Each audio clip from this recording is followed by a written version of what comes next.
loaded in and took it all away! Superman is just one of those timeless characters who keeps on giving us new gifts in the form of his adventures. And when Cartoon Network picked up his story for an animated My Adventures with Superman series for their nighttime programming block, Adult Swim, I could not have been more elated for what we had in store. Now, 3 years down the line, the show is doing better than ever, and with its third season underway, fans have been hit with a wave of nostalgia as we tune in to weekly episodes. With the last episode coming as a huge shocker when Superman lost his powers, I had been eagerly waiting for what's in store for our Man of Steel. So, without further ado, let's jump right in as we explore the newest episode, Party Animals, and see what its ending was all about.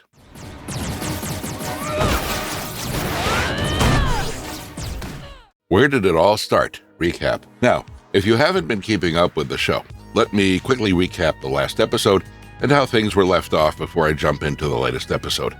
The third season's 5th episode, The Death of Superman, followed Superman and Supergirl's fight against Henshaw's army of Kryptonian drones, who put up such a terrific front that the heroes even had to resort to allying with Lex Luthor to defeat him. While they did manage to do that, Henshaw struck Superman down with kryptonite poisoning, and the episode culminated in Superman admitting that he had lost all his powers.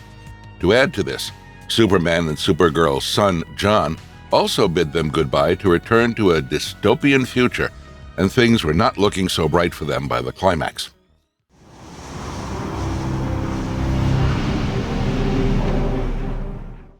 Party Animals, a gala takes a grim turn. Today's episode, Party Animals, was then set about a month after Henshaw's attack, while Clark Kent was still struggling to deal with the loss of his powers. As he attended a gala alongside Lois and Jimmy, the episode took a turn away from the typical fights and indulged us in a night of glamour, especially as Lois, Jimmy, and Kara Zor-El, aka Supergirl, were all nominated for an award. However, Clark's disappointment over his loss of powers takes center stage, and even on their way to the function, he talks about how he hopes Superman can make an appearance and that, while the city misses him, Superman must also miss the citizens. The episode also seems to be focusing on how Clark's ego seems to have taken a hit ever since he lost his powers, and the fact that he wasn't nominated only adds fuel to the fire. Things then shift towards Jimmy and Lois, as Jimmy inquires whether Kara might be bringing a date, while admitting that he had asked someone to be his date. As they arrive at the function, Kara makes a dramatic appearance only for Jimmy's date, Princess Maru, to outshine her with an even more dramatic entrance, leaving Kara upset and somewhat jealous. Now, the jealousy plot seems like a fun little addition, but I'd like to believe that it does not need to be stretched out as much, especially when there are bigger issues to focus on. I mean, Superman being shunned to the side to take care of Flip and the young interns, while the others are in the limelight for their heroic feats, is another blow to his ego, and you can almost hear the bitterness in his voice as he tries to put on a brave face and take care of these little miscreants. Coming back to the story, trouble starts stirring up when we see a Superman clone sneak his way into the event.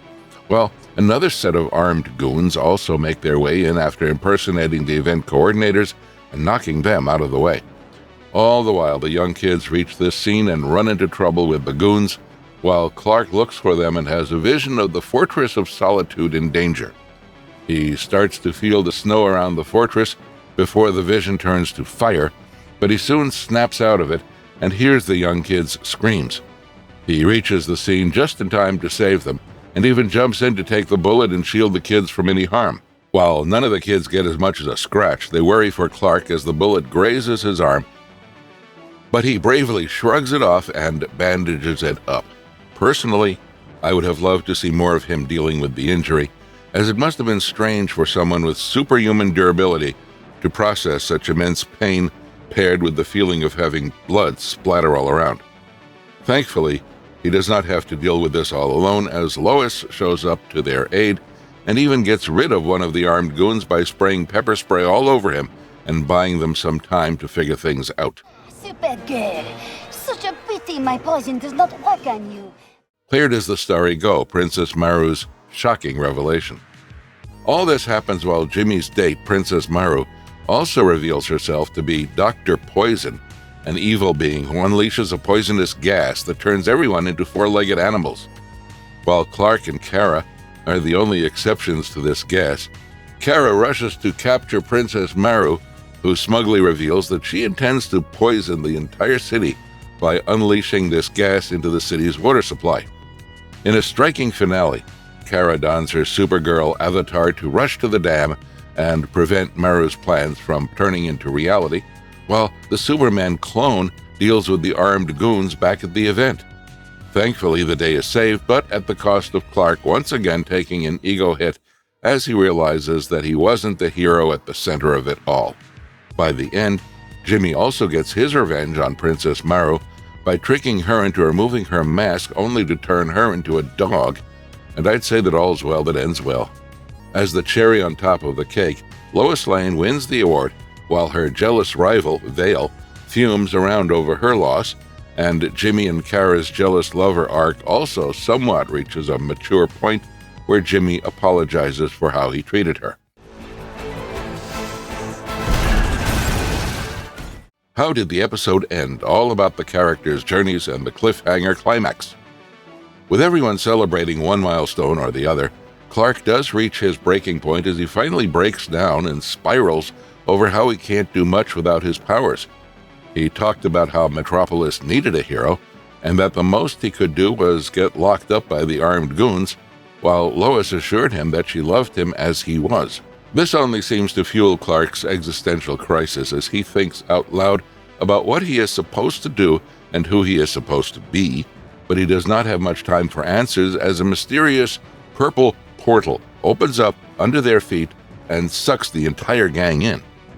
While we are going to have to wait and see what this is all about, surely there are bigger forces at play than what we could have ever anticipated. And if the last episode left me curious about Clark's fate, this episode's climax took my curiosity to a whole new level. While I can say that the team being together is reassuring as they will find a way to stick it out and emerge victorious, I can't help but feel sad for Clark.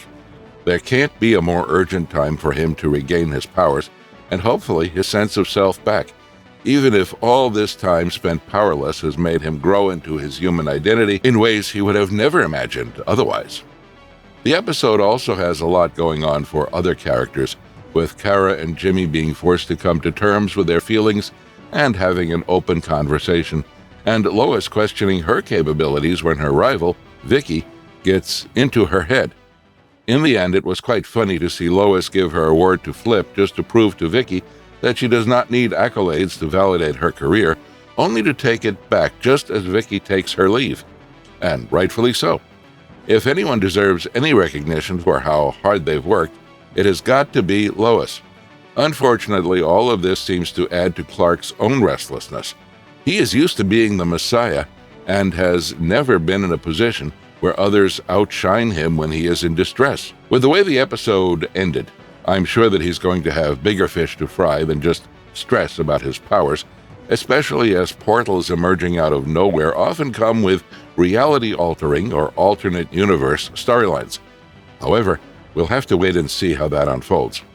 Until next week, I'd love to hear your thoughts on Clark's current state, Kara and Jimmy's subplot, Lois's rivalry with Vicky, or just your predictions for the next episode in the comments below. Thanks.